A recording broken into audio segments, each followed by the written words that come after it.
What do you believe in? You believe I can catch a ball because you just saw me do it. You believe your dog is shedding his winter coat because you can see all the fur that your dad makes you clean up. You believe the floor is solid because you haven't fallen through it yet. Some people say seeing is believing, but faith says use what you can see to believe in what you can't see. You can't see the wind, but on those wild, stormy evenings, you can see what it does.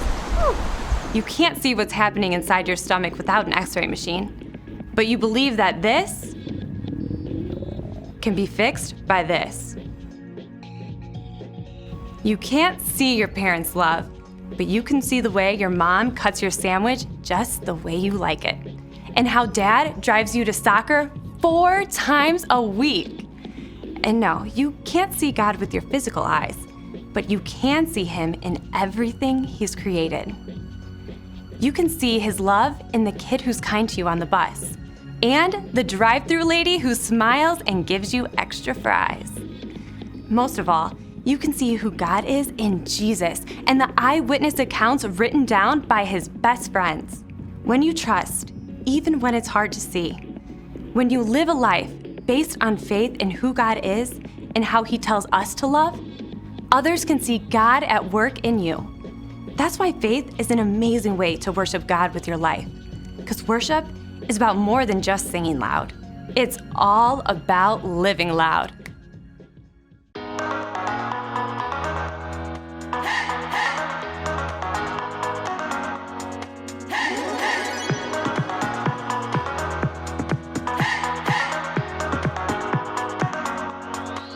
This is my faith, this is my focus, all of my days. I know where my hope is, I live it loud. I shout the chorus, because I know, oh, you're always for us. And even when it's hard for me to see, I will trust in you, I will believe. And even when it's hard for me to see, I will trust in you, I will believe. And keep on looking to you for where I'm going, knowing you go there too. I'll keep on looking to you. I'll fix my eyes on you. You are my only focus. You are my only focus. You are my only focus.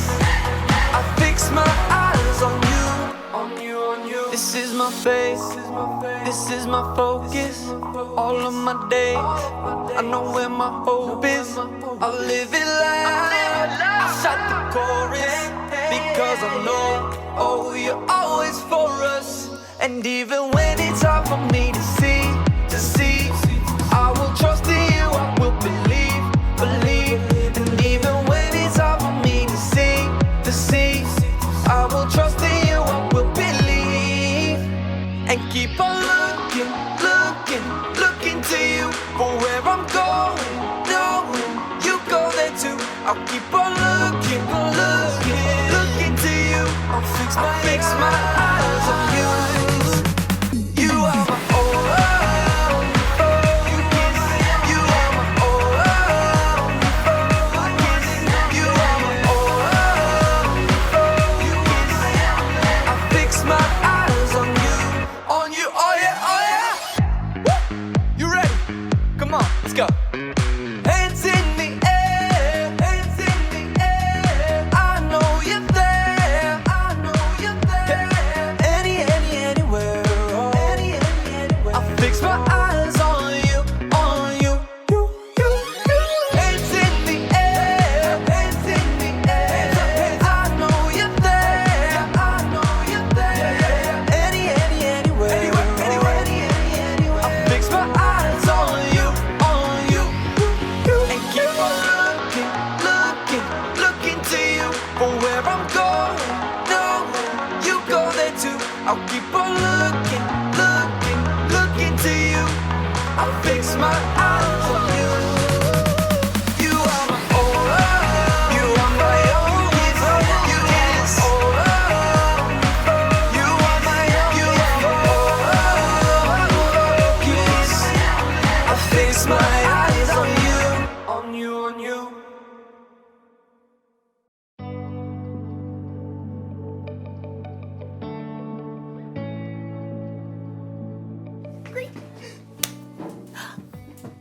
Hey everybody, I'm Erica and I'm so excited about it being summertime! Summertime, yeah. Ooh, ooh, ooh, ooh. One reason I'm so excited is because I have developed my very own STEAM lab! Look at it, check it out, check it out, check it out, check it out. Look at, wow. Isn't that so awesome? You're probably wondering what that stands for. Science, technology, engineering, art, and mathematics. And I'm not totally sure how things will go in my lab this summer, but luckily I have faith. Faith is trusting in what you can't see because of what you can see. You see? You see what I did there? I have faith that I'll learn a lot and probably have fun doing so. I mean, just look at this place! Check it out. Wow! Oh, wait. Perfect. Check out this microscope! Microscope. I've always been amazed how microscopes can let you see things that you normally can't see. Take hair, for instance. Ow. Ah, look at that one. See, it looks like a thin line. Mine's kind of curly. Ooh, you can't see it, can you? But put it under a microscope. Wow. Cool, right? What about the inside of a piece of grass? Put it under a microscope. Whoa! Look at that! The inside looks like a whole bunch of smiley face emojis. I mean, you never see that just by looking at grass. Today's Bible story is all about not being able to see everything, but remembering that God always does. It's like he's always looking through a microscope or something. So, let's take a look at this story and see what we can find. Unbelievable! Is that really what my hair looks like? Yeah. The Bible. It's 66 books of history, stories, letters, and poetry that fit together to form God's one big story. The epic adventure of how He created us and loves us so much that He made a way to rescue us. As we travel through the Bible, from Genesis to Revelation, we discover people who met God and found their lives changed forever. Now for an amazing story, inspired by the book of Hebrews, chapters 11 and 12. Gotta have a little faith, faith, faith, faith. Keep the faith. Take a leap of faith. You know, a lot of people toss around the word faith lately. We say you can break the faith or just take it all on blind faith. But true faith isn't blind at all. It's much more than just an inspirational word. True faith has to do with believing in all the things you can't see because you start with what you can see. Now, we can't see God with our physical eyes, but we can see the stories of people who came before us.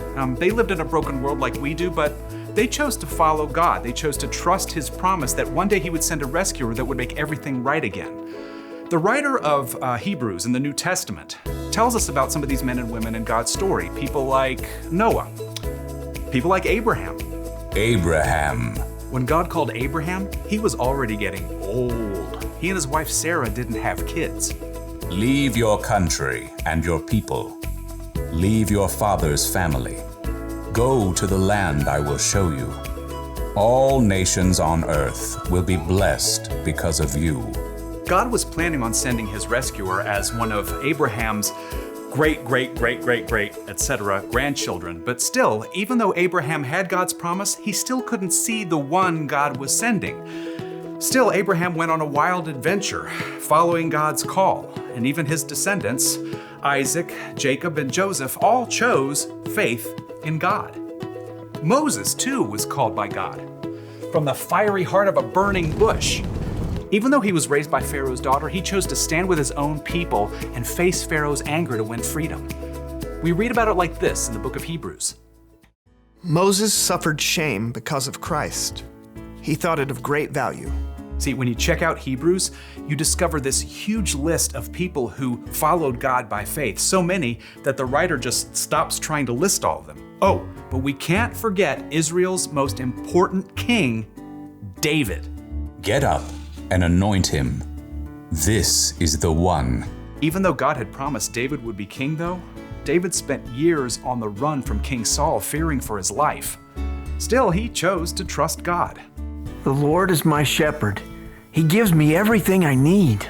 Now, none of these people in the Old Testament could see with their eyes how God was going to save his people, but they could see how he was working in their lives, how their needs were being met. So they chose to believe in his greater plan. They chose faith.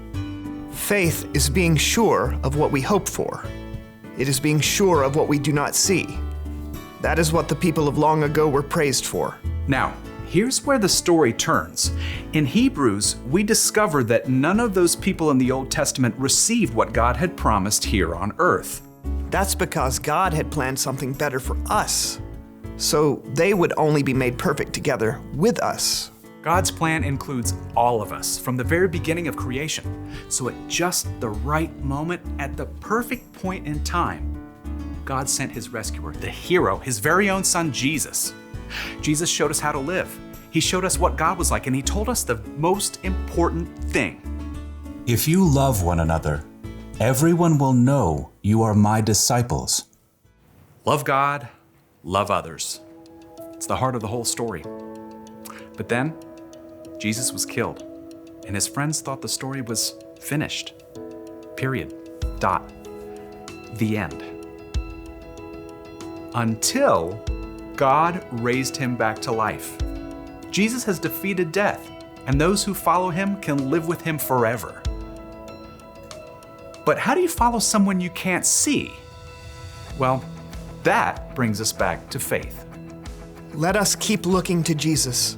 He is the one who started this journey of faith, and he is the one who completes this journey of faith. He paid no attention to the shame of the cross. He suffered there because of the joy he was looking forward to. So think about him.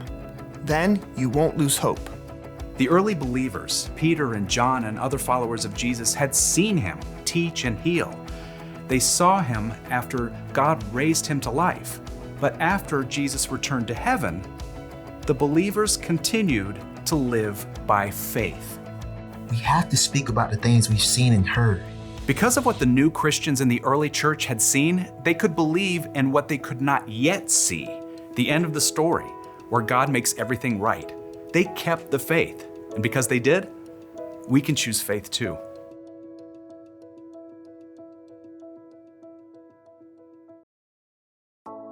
Woo! Take a look at this one. Any guesses on what that is? It's the inside of a carnation stem.